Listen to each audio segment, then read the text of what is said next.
सोचिए एक ऐसे देश के बारे में जहां आपका धर्म, जाति, जेंडर या इकोनॉमिक बैकग्राउंड आपकी किस्मत का फैसला ना करे। एक ऐसी जगह जहां पर इंसान के पास बराबर का मौका हो अपने सपने पूरे करने का। यह सपना था भारत के कॉन्स्टिट्यूशन मेकर्स का और इस सपने की नींव बनी आर्टिकल 15 जो बराबरी और न्याय का वादा करता है।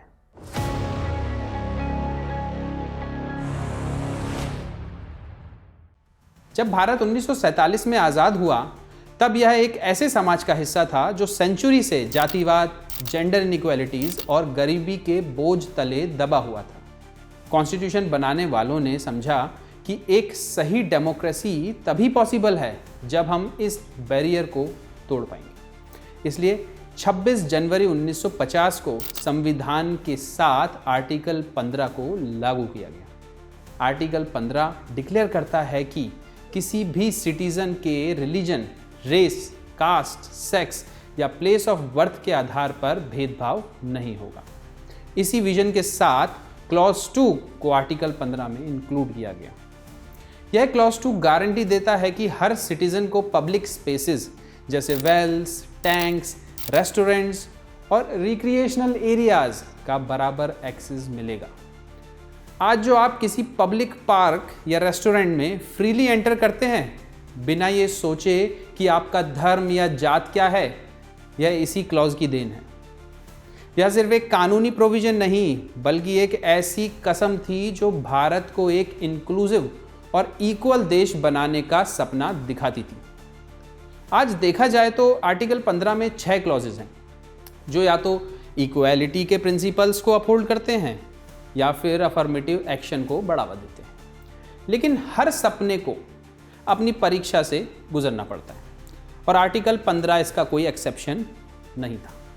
1951 में मद्रास गवर्नमेंट ने एजुकेशन में कास्ट बेस्ड रिजर्वेशन लागू किया। यह पॉलिसी मार्जिनलाइज्ड कम्युनिटीज़ को अपलिफ्ट करने के लिए थी। लेकिन चंपाकम दुरई राजन जो एक ब्राह्मण वुमेन थी, उन्होंने इस पॉलिसी को चैलेंज किया, यह कहते हुए कि यह आर्टिकल 15 के नॉन डिस्क्रिमिनेशन प्रिंसिपल को तोड़ता है। सुप्रीम कोर्ट ने उनका साथ दिया और रिजर्वेशंस को स्ट्राइक डाउन कर दिया।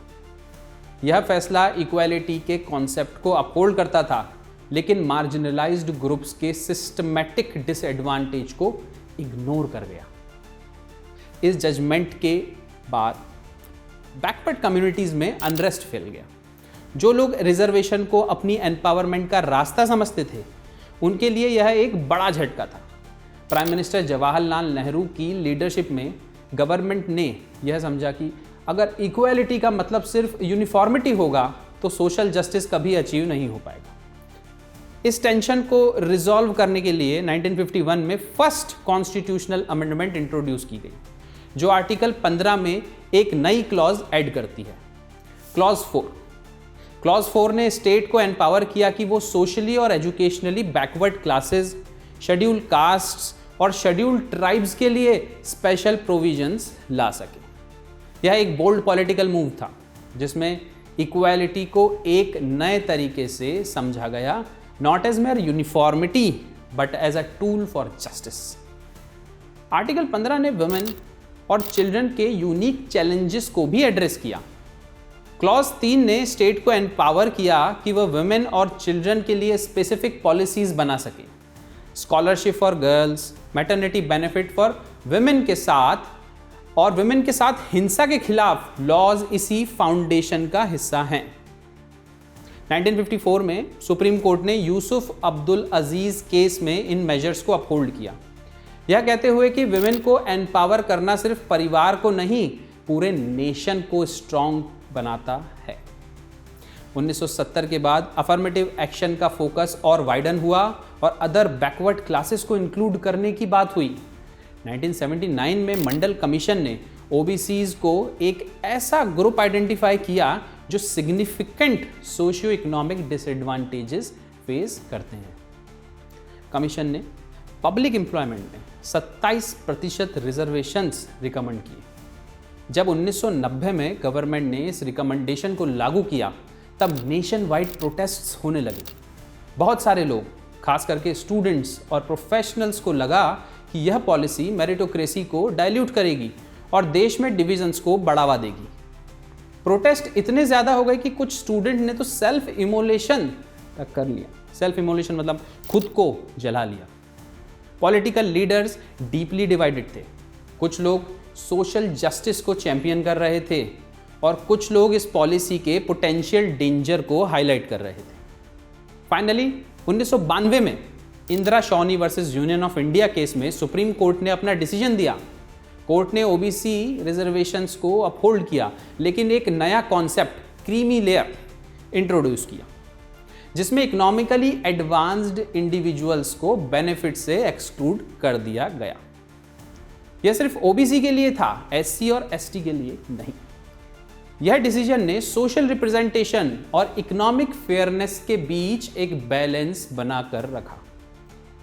जब एजुकेशन के रोल को इनइक्वालिटी तोड़ने का एक क्रिटिकल टूल समझा गया, तब गवर्नमेंट ने 2005 में आर्टिकल 15 को अमेंड किया, क्लॉज 5 इंक्लूड किया। क्लॉज 5 इंट्रोड्यूस करके सोशली और educationally backward classes, schedule caste और शेड्यूल ट्राइब्स के लिए प्राइवेट एजुकेशनल इंस्टीट्यूशन में रिजर्वेशंस को अलाउ किया गया। यह एक्सटेंशन एक नई उम्मीद थी उन सेक्शंस के लिए जो अफर्मेटिव एक्शन के पहले अनटच्ड थे। सुप्रीम कोर्ट ने अशोक कुमार ठाकुर केस में, 2008 का केस है ये, इस अमेंडमेंट को अपहोल्ड किया, यह डिक्लेयर करते हुए कि रिजर्वेशंस इन प्राइवेट इंस्टीट्यूशन भी कॉन्स्टिट्यूशनल गोल्स के साथ अलाइंड है। लेकिन इक्वालिटी सिर्फ कास्ट और जेंडर तक लिमिटेड नहीं है। 2018 में सुप्रीम कोर्ट ने आर्टिकल 15 के स्कोप को रिडिफाइन किया। LGBTQ+ राइट्स को एड्रेस करते हुए नवतेज सिंह जोहर केस में कोर्ट ने सेम सेक्स रिलेशनशिप्स को डिक्रिमिनलाइज किया और डिक्लेयर किया कि सेक्सुअल ओरिएंटेशन के बेसिस पर डिस्क्रिमिनेशन आर्टिकल 15 के प्रिंसिपल्स के खिलाफ है।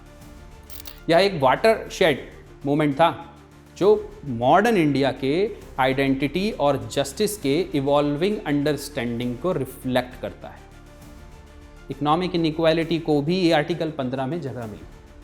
2019 में 103rd कॉन्स्टिट्यूशनल अमेंडमेंट ने क्लॉज 6 को इंट्रोड्यूस किया, जिसमें इकोनॉमिकली वीकर सेक्शंस EWS के लिए एजुकेशन और एम्प्लॉयमेंट में 10% रिजर्वेशन अलाउ की गई।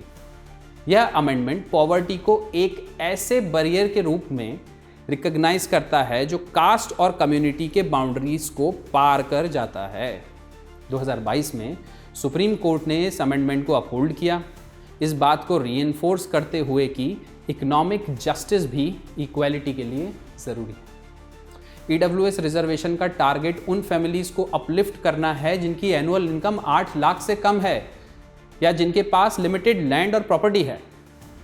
रिपोर्ट के हिसाब से लगभग 190 मिलियन इंडियंस या 14% of the population EWS category के अंदर आते हैं।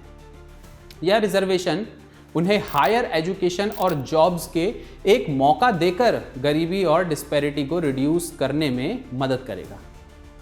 क्रिटिक्स का कहना है कि 8 लाख का थ्रेशोल्ड हाई है, लेकिन इसका पोटेंशियल मिलियंस ऑफ फैमिलीज को अपलिफ्ट करने के लिए अनडिनाइबल है। आर्टिकल 15 का यह सफ़र सिर्फ एक लीगल कहानी नहीं, बल्कि भारत के कमिटमेंट का रिफ्लेक्शन है। यह दिखाता है कि हर सिटीजन, चाहे वो किसी भी बैकग्राउंड का हो, एक इक्वल अपॉर्चुनिटी डिजर्व करता है।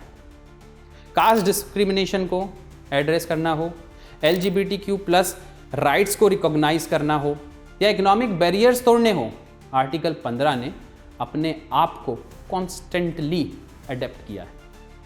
यह कहानी हमें याद दिलाती है कि इक्वालिटी एक डायनेमिक प्रॉमिस है जो कांस्टेंट एफर्ट और विजिलेंस मांगती है।